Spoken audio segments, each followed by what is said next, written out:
अब हम लोग पढ़ेंगे इंटीग्रेशन। जैसे डिफरेंशिएशन बहुत जरूरी है वैसे इंटीग्रेशन भी बहुत जरूरी है। ठीक है, बिना इंटीग्रेशन के भी कुछ काम चलेगा नहीं। डिफरेंशिएशन का इनवर्स प्रोसेस इंटीग्रेशन होता है।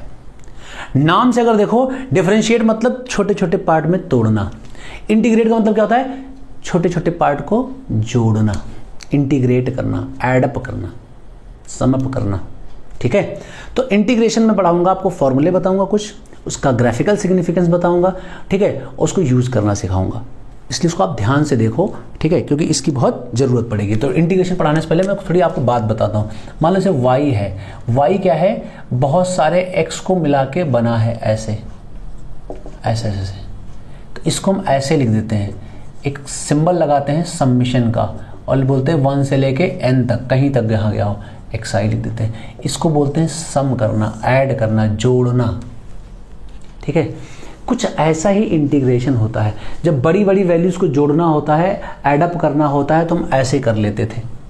लेकिन जब छोटी छोटी, बहुत छोटी छोटी, वेरी स्मॉल क्वांटिटीज को अगर मुझे ऐड करना होता है, तब मैं क्या करता हूँ, तब मैं लगाता हूँ सिंबल ऐसा। ये भी सम का सिंबल होता है, इसको इंटीग्रेशन बोलते हैं। एस को पकड़ खींच लो, नाग बन जाएगा, है ना, सम बन गया। ये इंटीग्रेशन का सिंबल हो गया। ठीक है, और यहाँ लिखते कैसे हैं, इसको लिखने का तरीका होता है y इंटू डी एक्स, अभी समझाऊंगा कैसे आता है। तो ये इंटीग्रेशन हो जाएगा। यहाँ पे बाउंड्री लगाते हैं। ठीक है, अगर आपने बाउंड्री लगाई नहीं है तो यहाँ पर आप एक कांस्टेंट जोड़ते हैं, एक कोई भी कांस्टेंट होता है, और इस तरह के इंटीग्रेशन को बोलते हैं इनडेफिनिट इंटीग्रेशन। क्यों इनडेफिनिट बोला हमने, क्योंकि इसका हमें बाउंड्री नहीं पता, कहाँ से कहाँ तक इसको इंटीग्रेट करना है, इसलिए इंडेफिनिट हो गया। अब जैसे आपको बोला जाए इसको जोड़ लो, इस जैसे मैंने बोलूँ कि इसका एरिया बताओ, इसका एरिया बताओ। रेक्टेंगल है, लेकिन मैंने ये नहीं बताया इसकी लेंथ कितनी है, लेकिन इसकी विड्थ बता दी मान लो। तो आप बोलोगे सर इसका इंटीग्रेशन L इंटू विड्थ होता, मतलब लेंथ इंटू विड्थ होता है, लेकिन आपने लेंथ बताई नहीं। तो फॉर्मूला तो आएगा L इंटू विड्थ, लेकिन एग्जैक्ट वैल्यू क्या है नहीं पता, इसलिए क्या कुछ भी बोल देते हैं। क्या कुछ भी, कोई कांस्टेंट जोड़ देते हैं, ऐसे जोड़ देते हैं जो आपको लगेगा। जब आप मुझे लेंथ बता दोगे तो मैं उस कांस्टेंट वैल्यू निकाल बता दूंगा, इसलिए मैंने यहाँ पे कांस्टेंट ऐड करा है। ठीक है, वो बाउंड्री के हिसाब से आएगा, इसलिए मैंने इसको अभी नहीं बाउंड्री बताई, इसलिए मैंने इसमें ऐड कर दिया है, इसलिए इसको इंडेफिनिट इंटीग्रेशन बोलेंगे। तो इसी को अगर मैं कैलकुलस में देखूँ, स्मॉल क्वांटिटी देखूँ तो ऐसे बोलूंगा, लेकिन अब मैं अगर बाउंड्री बता दूँ आपको तो इसी को मैं ऐसे बोलूंगा, y dx लिखूंगा, और यहाँ कांस्टेंट नहीं लगाऊंगा क्योंकि मुझे पता चल गया इनिशियल से लेके फाइनल तक इंटीग्रेट करना है। तो इसको हम बोलते हैं डेफिनिट इंटीग्रेशन। यह जाता है डेफिनिट इंटीग्रेशन, क्योंकि इसमें हमने बाउंड्री पता कर रखी होती है। ठीक है, इसमें बाउंड्री पता है, तो इसको बोलते हैं डेफिनिट इंटीग्रेशन, क्योंकि इनिशियल से फाइनल तक की बाउंड्री पता है।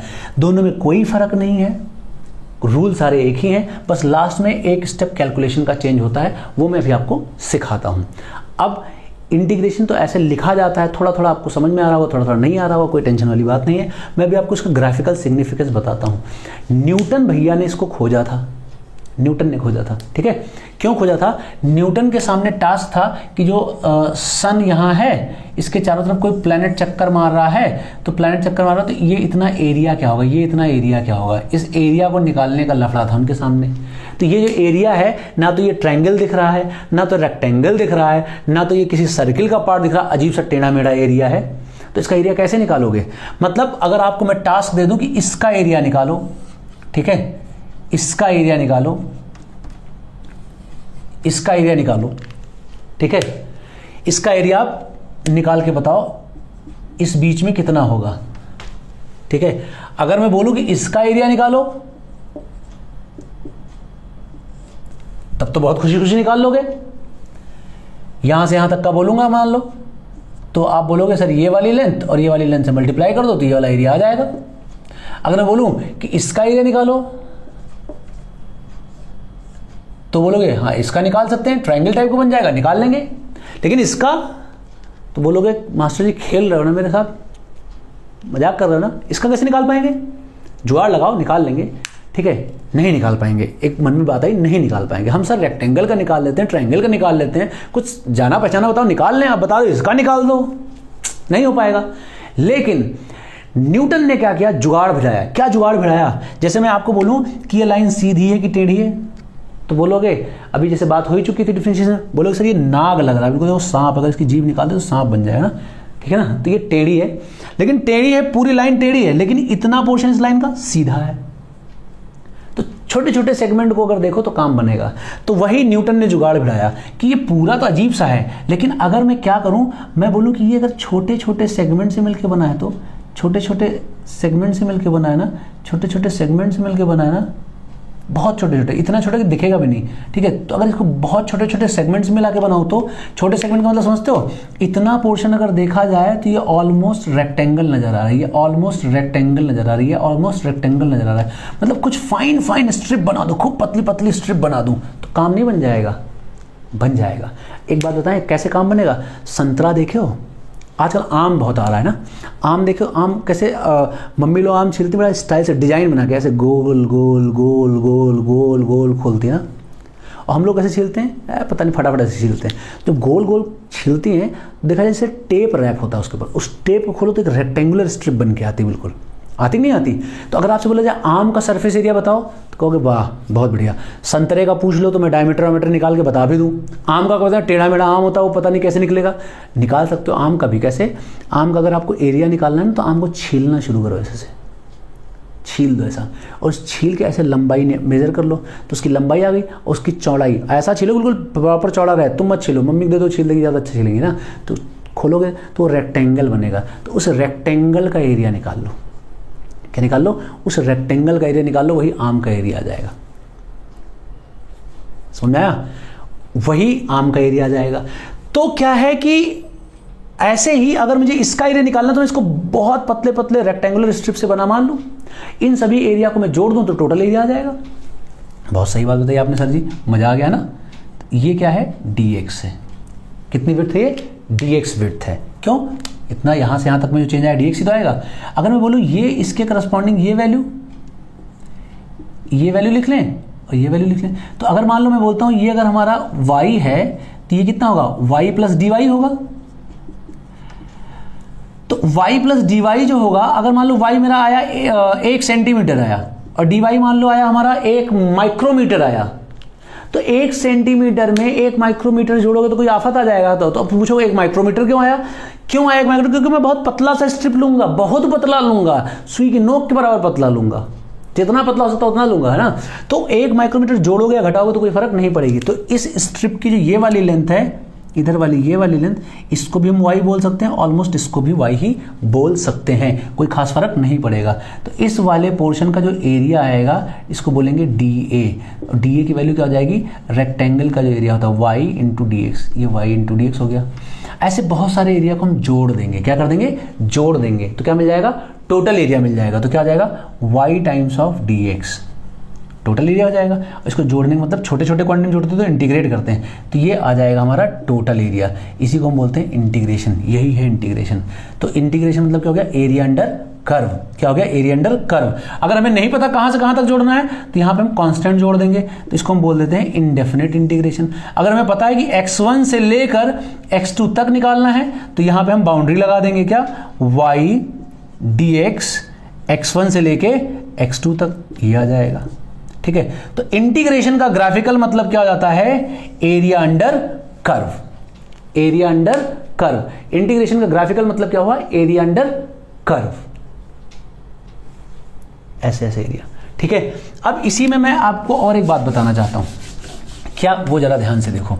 अगर मैं बोलूं कि मैं ऐसे लिखूं, तो ऐसे मेरा ग्राफ ऐसे ऐसे हो, तो मुझे अगर ये एरिया निकालना हो तो कैसे लिखेंगे? बहुत बड़ी बात पूछ ली भाई तुमने। तो स्ट्रिप ऐसी बनाओगे ना, जब स्ट्रिप ऐसी बनाओगे तो एरिया लिखोगे तो क्या लिखोगे? यहां पे ये dy होगा ना, हाँ, तो ये क्या लिखा जाएगा? x टाइम्स ऑफ dy लिखा जाएगा। x टाइम्स ऑफ dy लिखा जाएगा, छोटा वाला एरिया लिखा जाएगा। तो ये क्या है हमारा? ये x है। क्या है? ये x है। तो x टाइम्स ऑफ dy हो गया। यही तो छोटा एरिया होगा हमारा, dA एरिया। तो अगर हम यहाँ टोटल एरिया की बात करें, जिसको हम इंटीग्रेशन बोल देते हैं, ऐसे लिख रहे हैं खाली हम तफरी के लिए, ठीक है। तो क्या जाएगा? x इंटू dy हो जाएगा। ऐसे जहां से जहां तक डेफिनेट की बात करें, तो जहां से जहां तक मतलब y1 से y2 तक इंटीग्रेट कर देंगे, टोटल एरिया। तो x dy लिख देंगे, उसमें क्या है? ठीक है। तो ये भी वही बात हो गई। अच्छा, एरिया क्या होता है? एरिया होता क्या है? एरिया पॉजिटिव नेगेटिव दोनों हो सकता है ना।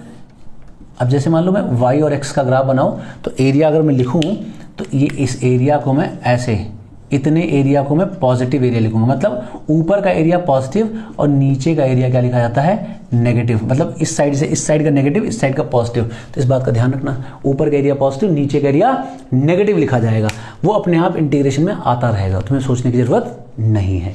मतलब नीचे वाले सेगमेंट का इंटीग्रेशन नेगेटिव आएगा, ऊपर वाले सेगमेंट का इंटीग्रेशन अपने आप पॉजिटिव आएगा।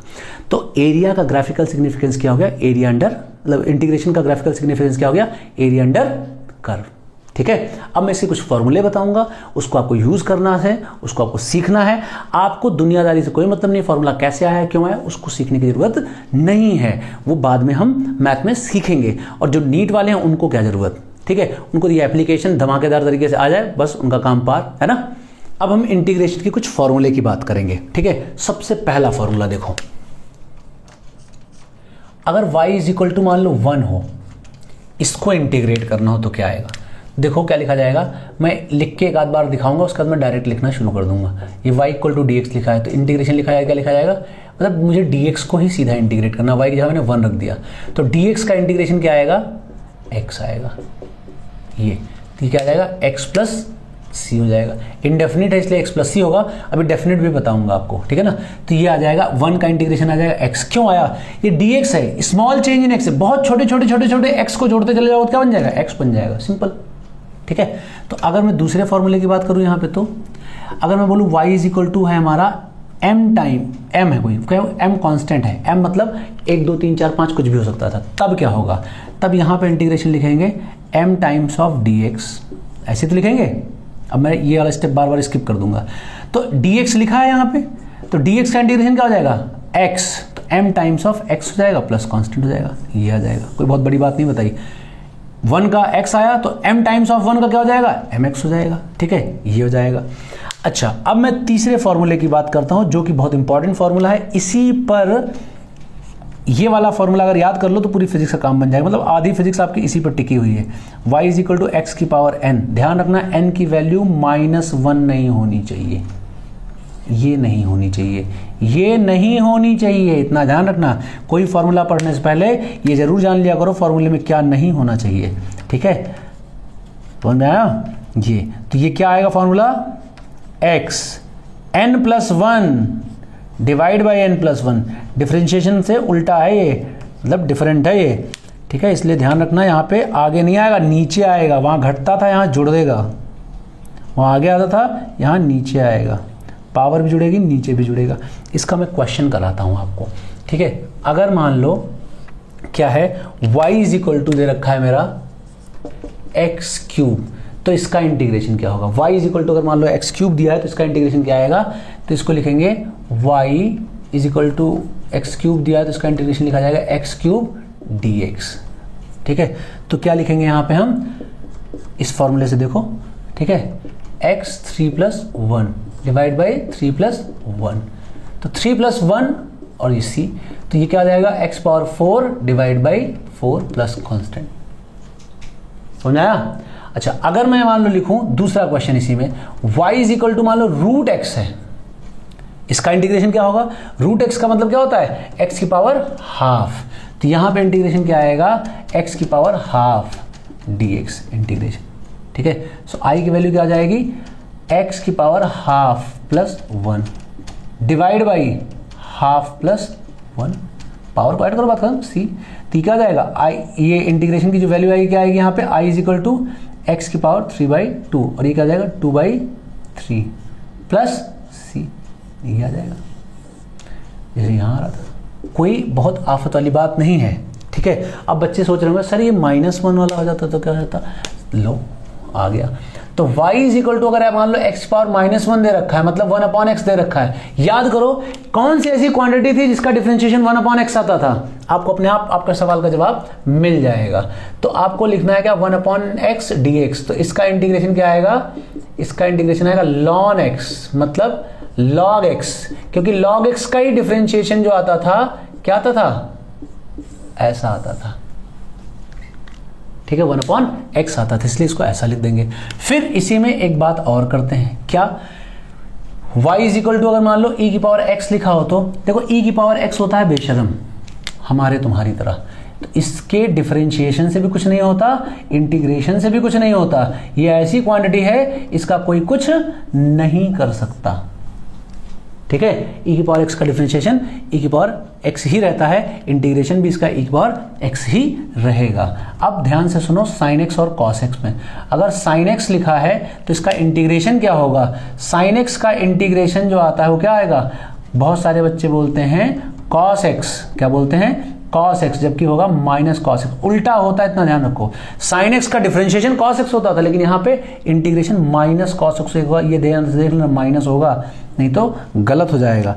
cos का डिफरेंशिएशन क्या होता था? माइनस साइन होता था, लेकिन यहाँ पे इंटीग्रेशन क्या हो जाएगा? केवल sin x हो जाएगा, माइनस लगाने की जरूरत नहीं है। ठीक है, क्या बोला मैंने? नहीं है। ठीक है, तो यहाँ पे इसका क्या आ जाएगा? इंटीग्रेशन केवल sin x आएगा। माइनस मत चिपका देना, नहीं तो तुम्हारे नंबर में माइनस चिपक जाएगा तो पता चला तुम्हारा -1 मार्क्स हो जाएगा। ठीक है, लेने के देने हो जाएंगे। ये फॉर्मूले हैं जिनकी ज़रूरत है। देखो होते बहुत फॉर्मूले हैं, बताऊंगा नहीं मैं। ठीक है, क्यों? ज़रूरत ही नहीं है। और आपको बता दूं, डिफरेंशिएशन हो या इंटीग्रेशन हो, x की पावर n वाले फॉर्मूले से ज़्यादा कभी ज़रूरत नहीं पड़ेगी। पूरा 11 निकल जाएगा ऑलमोस्ट, कभी ज़रूरत नहीं पड़ेगी। इस बात को बिल्कुल कान खोल के सुन लो। ठीक है, बहुत सारे बच्चे कहते नहीं सर ये आएगा वो आएगा, स्कूल में मास्टर जी ने इतना बताया है। स्कूल में बताने दो। ठीक है, तुम्हें डराना नहीं है, मुझे तुम्हें सिखाना है, तुम्हें फिजिक्स सिखानी है। ठीक है, जितने की ज़रूरत है उतना सीख लो, बाकी कहीं नहीं आता बेटा। आएगा जब ना, तब तक तुम इतने मैच्योर हो जाओगे कि उसको आप हैंडल कर लोगे। ठीक है, इसी में कुछ और छोटी छोटी बातें बता दूं, उसके बाद मैं इसका एप्लीकेशन बताना शुरू करता हूं। जैसे अगर मान लो लिखा हो y = x² + e की power x - sin x। Sir ऐसा लिखा हो तो इसको इंटीग्रेट कैसे करेंगे? कोई लफड़ा ही नहीं है बेटा। x³ को अलग इंटीग्रेट कर लो, e की पावर x को अलग इंटीग्रेट कर लो, sin x को अलग इंटीग्रेट कर लो, बस आंसर आ जाएगा। तो x³ का इंटीग्रेशन क्या हो जाएगा? x⁴ / 4, e की पावर x का एज इट इज जाएगा, साइन का इंटीग्रेशन cos x हो जाएगा। अब बच्चे बोलते हैं सर कितने c लगाएं? अरे यार कांस्टेंट लगाना है ना, तो इसका c अलग, इसका c अलग, इसका c अलग, बहुत बड़े वाले हो, एक कांस्टेंट लगा दो, उसी में सब मिल जाएगा अपने आप। सोचना क्या इतना है ना, सबका अलग लगाओ तो मान लो 4c1 आ जाएगा या c1 + c2 + c3 आ जाएगा, रहेगा तो कोई कांस्टेंट ही ना, तो एक c लगा लो, ज़्यादा सोचने की जरूरत नहीं है। अच्छा, अगर मान लो मैं बोलूँ y = सर जी sin 3x आ जाता, तो इसको कैसे इंटीग्रेट करते? देखो, जब कभी इस तरह का इंटीग्रेशन आएगा तो इसका मैं आपको जुगाड़ बताता हूँ। जुगाड़ का मैं तरीका ही बता देता हूँ। जब इसमें x में ही कुछ ऐसे जुड़ता फिरता रहेगा, मतलब अभी ऐसे इसका पूछा है, या फिर सर ऐसा आ जाता y = 1/ax + b का आ जाता सर इंटीग्रेशन, तो कैसे करते? ये तो हमने नहीं सीखा। ठीक है सर। अच्छा, अगर मान लो y = इसका इंटीग्रेशन आ जाता sin 3x + 2 का आ जाता, तब क्या जाता? सर बार बार साइन ले लो, कॉस लो, चलो अच्छा कॉस ले लेते हैं, है ना। ऐसा आ जाता तो क्या करते? देखो क्या करते हैं, sin 3x dx लिखेंगे। ठीक है, और इंटीग्रेशन लगा देंगे यहाँ पे। साइन को एज इट इज इंटीग्रेट करो, -cos 3x लिखो। ठीक है, जो अंदर वाला टर्म है, अंदर वाला टर्म, उसको डिफरेंशिएट मार दो, इसको डिफरेंशिएट कर दो। 3x का डिफरेंशिएट क्या आ जाएगा? 3, उसको नीचे उतार दो, +c लगा दो, ये इंटीग्रेशन आ जाएगा। कभी सोचना मत, अंदर जो है उसको डिफरेंशिएट करके लिख दो हमेशा। हाँ हमेशा। एक और एग्जांपल बताओ, आओ। ठीक है, एक और एग्जांपल ये वाला लिखो, तो क्या लिखेंगे? यहां पे इंटीग्रेशन आएगा, cos का integration sin, as it is उतार दो इसको 3x + 2। अंदर वाले को डिफरेंशिएट करो तो अंदर वाले डिफरेंशिएट 2 का 0 हो गया, 3x का 3 आ गया, तो 3 उतार दो। समझदार लोग इतनी देर में समझ गए होंगे, सर जो कोफिशिएंट होता है उसको ही नीचे उतारने की बात कर रहे हो ना। बहुत सही, बिल्कुल सही पकड़ो बेटा तुम। ठीक है ना, ये हो जाएगा। अब इंटीग्रेशन इसका करें, 1/x टाइप का लग रहा है ना? हाँ लग रहा है। इंटीग्रेशन log ax + b होगा। सर आपने एक चीज और बताई थी ना, क्या? इसको डिफरेंशिएट करके नीचे कर देते ना। हाँ, इसको डिफरेंशिएट करो, b का 0, ax का a हो जाएगा। सर इतना क्यों कर रहे हैं? x का कोफिशिएंट नीचे लगना ना। हाँ बहुत सही, यही आ जाएगा, कभी गलत नहीं होगा। नहीं समझ में आया? एक और चाहिए, लो। अगर मान लो e की पावर x मतलब ये 5 माइनस 5, मान लो ई की पावर ऐसे दे देते हैं, ई की पावर माइनस 5x है, इसका इंटीग्रेशन क्या होगा? बहुत सिंपल है, इसका इंटीग्रेशन क्या आएगा? ई की पावर माइनस 5x है, तो ई की पावर माइनस 5x का तो मतलब ऐसे ही रहेगा। ये सर ये माइनस 5 आ रहा है, क्या करेंगे सर? इस 5x को डिफरेंशिएट करेंगे, 5x का डिफरेंशिएट क्या आएगा? माइनस 5 आएगा, तो इसको नीचे एज इट इज उतार देंगे ऐसे, ठीक है। तो सर वही बात है ना, ये कोफिशिएंट नीचे आएगा ना, हाँ वही बात है, कोफिशिएंट नीचे आएगा, बस समझ में आया? कभी गलत नहीं होगा, हमेशा सही आएगा। इतना ही डिफरेंशिएशन के फॉर्मूले हैं जिसकी हमें ज़रूरत है, बाकी की ज़रूरत नहीं है। अब मैं आपको डेफिनेट इंटीग्रेशन की बात बताता हूँ, ठीक है। हम आपको सिखाते हैं डेफिनेट इंटीग्रेशन। डेफिनेट इंटीग्रेशन कोई बहुत बड़ी चीज़ नहीं है, सिंपल सी बात है। अगर मान लो जैसे मैं बोलूँ एक्स स्क्वायर है, इसको इंटीग्रेट कर रहे हैं, बाउंड्री दे रखी है हमने 2 से लेके 4 तक, डेफिनेट हो गया। तो इंटीग्रेट करो, एक्स स्क्वायर इंटीग्रेशन क्या होता है? x³/3। क्यों? समझते हो तुम, 2 + 1 2 + 1। बस लिखने का तरीका देख लो, 1-2 क्वेश्चन प्रैक्टिस करोगे आ जाएगा। तो अब क्या करना है, 2 से लेके 4 तक ना, 2 से लेके 4 तक, अब कांस्टेंट मत चिपकाना क्योंकि बाउंड्री पता चल गई। तो 2 से लेके 4 तक मतलब क्या हो गया? Final value 4, initial value 2। तो एक बार x को आप किससे रिप्लेस करोगे? 4 से। फिर एक बार किससे रिप्लेस करोगे? 2 से। ये क्या किया आपने? फाइनल माइनस इनिशियल, पहले एक बार फाइनल वैल्यू रखो फिर माइनस करो इनिशियल से, इतना। तो कितना जाएगा? 4 16 64, ये 4 8, ये तो कितना आएगा?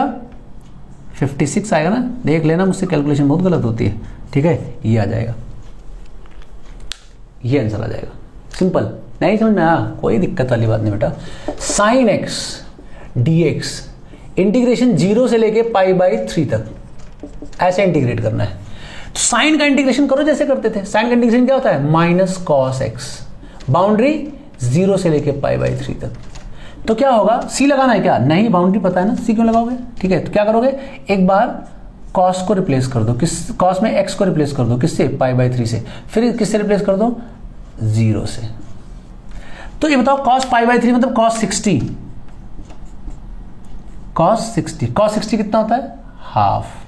कॉस 0 1, तो क्या आएगा? -हाफ मतलब हाफ। सिंपल, कुछ सोचना ही नहीं है, ऐसे कर लेंगे। अभी भी नहीं समझ में आया? एक और चाहिए? आओ, अच्छा इतनी बात कर ही रहे हो तो बता देते हैं एक और। अगर मान लो e की पावर x को इंटीग्रेट करना होता 0 से लेके 1 तक, तब क्या आता है इंटीग्रेशन? e की पावर x का इंटीग्रेशन e की पावर x ही होगा, फिर 0 से 1 तक, फाइनल वैल्यू x की यहाँ 1, इनिशियल वैल्यू 0, तो किसी की पावर 0 रखो 1 ही होता है, तो e - 1, ये आ गया इंटीग्रेशन। सिंपल, ऐसे ही करना है, ठीक है। तो ये था हमारा इंटीग्रेशन में डेफिनेट इंटीग्रेशन। मैंने PDF शेयर किया है, देख लो। जितने क्वेश्चन आपको चाहिए प्रैक्टिस के लिए उससे ज़्यादा ही हैं, उतने कर लोगे, काम फिनिश, है ना, कभी कोई दिक्कत नहीं होगी। अब हम एप्लीकेशन ऑफ इंटीग्रेशन करते हैं। अब हम बात करते हैं एप्लीकेशन ऑफ इंटीग्रेशन की। इंटीग्रेशन के एप्लीकेशन सबसे बढ़िया है एरिया निकालना, एरिया अंडर कर्व निकालना। एक सिंपल सा क्वेश्चन लेते हैं। मान लो साइन एक्स का एरिया निकालना है। साइन एक्स का ग्राफ सबको पता है? नहीं पता? नहीं पता तो आज हम बता देते हैं आपको। ये ऐसे मान लो ग्राफ है, ठीक है, ये पाई है, ये 2 पाई है। साइन का ग्राफ कुछ ऐसे चलता है, ऐसे ऐसे। ये मैक्सिमम वैल्यू 1 होती है, तो ये लिखा जाएगा साइन एक्स, ठीक है ना। ये π/2 है, ये है आपका 3π/2। अगर मैं बोलूं कि साइन एक्स का एरिया बताइए आप यहां से यहां तक का, ये इतना पोर्शन, मतलब 0 से लेके π/2 पोर्शन का एरिया बताइए। 0 से π/2 पोर्शन का एरिया आपको बताना है। तो मुझे बताना साइन एक्स का एरिया 0 से π/2, तो एरिया होता है क्या? y dx होता है एरिया। जहां से जहां तक बोला जाए, तो 0 से π/2 ये आ गया। तो y के जगह क्या लिखा जाएगा? साइन एक्स लिखा जाएगा, dx लिखा जाएगा। कहां से कहां तक? 0 से π/2, ठीक है। साइन का इंटीग्रेशन क्या होता है? माइनस कॉस एक्स होता है, ठीक है, 0 से π/2, ठीक है। तो माइनस लिखोगे कॉस की वैल्यू x की जगह π/2, फिर एक बार रखोगे x की जगह 0, कॉस π/2 की वैल्यू 0, कॉस 0 की वैल्यू 1, तो माइनस का आएगा और ये क्या आएगा? 0 - 1, मतलब 1 यूनिट ये एरिया हो जाएगा। मतलब इतने पोर्शन का जो एरिया आएगा वो 1 यूनिट के बराबर होगा। इसी में अगर मैं आपसे पूछता कि साइन एक्स का एरिया बताओ कहां से कहां तक, π/6 से लेके π/2 तक। तो क्या था इस क्वेश्चन का आंसर मुझे कमेंट करके बताना, तब मैं समझूंगा कि आप देख भी रहे थे इस वीडियो को। π/6 से लेके π/2 तक का एरिया क्या होगा, इसको आप निकाल के कमेंट करना। आपके कमेंट का हम वेट कर रहे हैं। ये ग्राफ y = sin x का था, ठीक है, बहुत आसान है, आप निकाल सकते हो मेरे ख्याल से, ठीक है। इसी में मान लो एक क्वेश्चन और कराता हूं आपको। मान लो ये मेरे पास ग्राफ है, ये है y = 4x² का। पढ़ा चुके हैं ग्राफ, तो आपको समझ में आ गया होगा कि y = 4x² ही होगा। अगर मैं बोलूं इसका एरिया बताना है, इस ग्राफ का, इस फंक्शन का एरिया बताना है 0 to 2, मतलब यहां से लेके 2 तक का, ये इतने पोर्शन का एरिया चाहिए। बहुत आसान है निकालना। क्यों? ट्रायंगल नजर आ रहा है? क्यों नहीं, ट्रायंगल नहीं नजर आ रहा बेटा, वो कर्व है ऊपर वाला हिस्सा, तो यहां नहीं निकाल पाएंगे ना हम। तो क्या करेंगे हम फिर से क्या करेंगे, y dx करेंगे। क्या करेंगे? y dx करेंगे और 0 से 2 तक इंटीग्रेट कर देंगे, ठीक है। तो y dx करो क्या आएगा, 4x² dx, कहां से कहां तक, 0 से 2 तक। तो ये इंटीग्रेशन हो जाएगा। तो ये क्या आ जाएगा, x² का इंटीग्रेशन x³/3, और ये आगे रहेगा 4 और 0 से 2 तक। तो यहां पे क्या रखोगे, एक बार x की वैल्यू 2 रखोगे, 2³ आएगा /3, और यहां पे 0 रख दोगे तो 0 ही हो जाएगा। तो ये क्या हो जाएगा, 8 × 4 32। तो जो एरिया आएगा वो क्या आएगा, 32/3 यूनिट आ जाएगा, ये आ जाएगा। अब मैंने अभी तक आपको एक बात नहीं बताई थी, वो बताऊंगा, क्योंकि मैं इंटीग्रेशन यूज करना सिखा रहा। ध्यान से सुनो, मैंने y dx लिखा, इसका क्या मतलब था, मैंने एक स्ट्रिप लिखी होगी, ये y dx किया होगा, ठीक है, क्योंकि वो इंटीग्रेशन बता चुके थे, इसलिए मैं बाद में बता रहा हूँ जिससे आपको ज्यादा फील आए। तो मैंने क्या किया, ये dx लिखा और ये y dx लिखा, ठीक है। यहां पे भी यही किया मैंने बेटा, देखो क्या लिखा, ये लिखा ऐसा, तो ये y हो गया, इतनी लंबाई y हो गई। y का मतलब इस इंस्टेंट पर जो इसकी वैल्यू है वो हर जगह वही रहेगा, तो ये y हो गया, और उसको मैंने इतनी विड्थ से मल्टीप्लाई कर दिया, तो क्या बन गया, ये y dx बन गया। ऐसे y dx करते करते चले गए, तब ऐसा एरिया आया है। तो मैंने आपको सिखा रखा था इंटीग्रेशन से फटाफट वैल्यू रखना सिखाया, लेकिन एक्चुअली फीलिंग ये आई होगी, ठीक है, समझ में आया, ये फील आया होगा कि y dx लिखा होगा हमने, y मतलब इस लोकेशन पे y की वैल्यू इंटू dx, ऐसे हर लोकेशन पे y की वैल्यू निकाल के dx से मल्टीप्लाई करके हमने एरिया निकाला होगा, ठीक है। अब इसी का यूज करके अगर मैं आपसे बोलूं सर्किल का एरिया निकालो, तो कैसे निकालोगे, ठीक है। इसी का यूज करके मैं सर्किल का एरिया निकालने की कोशिश करूं तो कैसे निकालेंगे, जरा देखो। अगर मैं बोलूं कि ये सर्किल है, सबको पता है सर्किल का एरिया का फॉर्मूला πr² आता है, लेकिन निकालते कैसे हैं ये देखते हैं। ये r रेडियस का है, अब मुझे इसका एरिया निकालना है। तो हमने आपको बताया था ना अभी आम वाली बात, है ना, वही कुछ कंसेप्ट यहां यूज करेंगे। तो देखा जाए ये सर्किल है, ये डिस्क है, ये कैसे बना हुआ, जैसे आप मान लो आपके पास है प्याज है, प्याज अगर आप ध्यान से देखो, जैसे सलाद के लिए प्याज काटते हैं तो उसमें डिफरेंट रेडियस के छल्ले होते हैं ना, एग्जैक्टली वैसे ही ये डिफरेंट डिफरेंट रेडियस के रिंग से मिलके बना होगा, ऐसे और ऐसे। मतलब अगर आप एक बात ध्यान से देखो, अगर जैसे आपका पिज्जा है ना, पिज्जा को ऐसा कट करो, ऐसा गोल गोल ऐसा, फिर गोल गोल ऐसा, उसको ऐसे निकालो तो एक गोल सा आएगा, उसको मतलब इस पर टेप लगा दो, ऐसा पिज्जा है उस पर एक आप सेलो टेप लगा दो, ऐसे गोल गोल ऐसे सेलो टेप लगा दो, ठीक है। उस सेलो टेप को फिर खोलो, देखो एक रेक्टेंगल बन के आएगा, नहीं बन के आएगा। इस समय मान लो इसकी रेडियस क्या है, x है, और इसकी थिकनेस कितनी है, इतनी थिकनेस है, इसको मान लेते हैं dx है। तो देखा जाए ये जो है, ये इतना सेक्शन जो है, ये जो इतना सेक्शन की बात की dx विड्थ का है, और इस समय इसकी रेडियस x है ना। तो ये सेलो टेप था जो इतना था, तो अगर इसको काटे तो सेलो टेप बिल्कुल रेक्टेंगल जैसा खुल के आएगा, नहीं आएगा, ऐसे ऐसे खुल के आएगा, ऐसे। इस सेलो टेप की लेंथ कितनी होगी, इस सेलो टेप की जो मैंने यहाँ पे स्ट्रिप चिपकाई है, उस स्ट्रिप की जो लेंथ होगी वो हो जाएगी 2πx पेरीमीटर के बराबर होगी, और इसकी विड्थ कितनी हो जाएगी, dx के बराबर हो जाएगी। तो अगर हम यहाँ पे आपसे बोलें कि इसका एरिया लिखने जा रहे हैं, तो इसका एरिया कितना आएगा, इस स्ट्रिप का एरिया जो आएगा वो क्या हो जाएगा, हमारा dA हो जाएगा। तो dA क्या हो जाएगा, 2πx dx हो जाएगा, इतना हो जाएगा। बहुत बढ़िया बात है। टोटल एरिया चाहिए क्या करेंगे, टोटल एरिया चाहिए तो इसको इंटीग्रेट कर देंगे, 2πx dx को इंटीग्रेट कर देंगे। कहां तक, सेलो टेप यहां से चिपकाना शुरू किया, सेंटर से चिपकाते चिपकाते चिपकाते चिपकाते चिपकाते चिपकाते से चले गए अलग अलग रेडियस की, तो 0 से लेके r रेडियस तक चले गए। तो x का इंटीग्रेशन क्या होता है, 2π, x का इंटीग्रेशन x² by 2, सबको पता है ना, x का इंटीग्रेशन अभी बताया है ना आपको, ऐसा। तो इस 2 से ये 2 कैंसिल हो जाएगा, x जगह r रखेंगे जहाँ 0 रखेंगे तो 2 पाई आएगा, x जगह r रखोगे तो r स्क्वायर हो जाएगा, 0 रखोगे तो 0 हो जाएगा, ये ऐसे हो जाएगा। तो पाई r स्क्वायर आ गया नहीं आ गया, ये आ गया, ये आ गया इसका एरिया। तो अभी आपको वैसे एरिया और सिखाऊंगा मैं निकालना, और भी यूज़ करना सिखाऊंगा, लेकिन इतना अगर आपको फील आ गया तो बहुत है।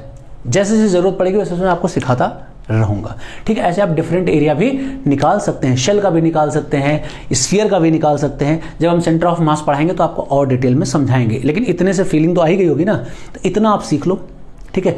बाकी PDF लिंक में शेयर किया है, मतलब डिस्क्रिप्शन में शेयर किया PDF लिंक, उसको आप फाइंड कर लो और उससे क्वेश्चन ढूंढ के कर लो, ठीक है। तो मुझे मैथमेटिकल टूल में इतना ही पढ़ाना था, इतना अगर आपको आ गया तो काम फिट हो जाएगा आपका, है ना।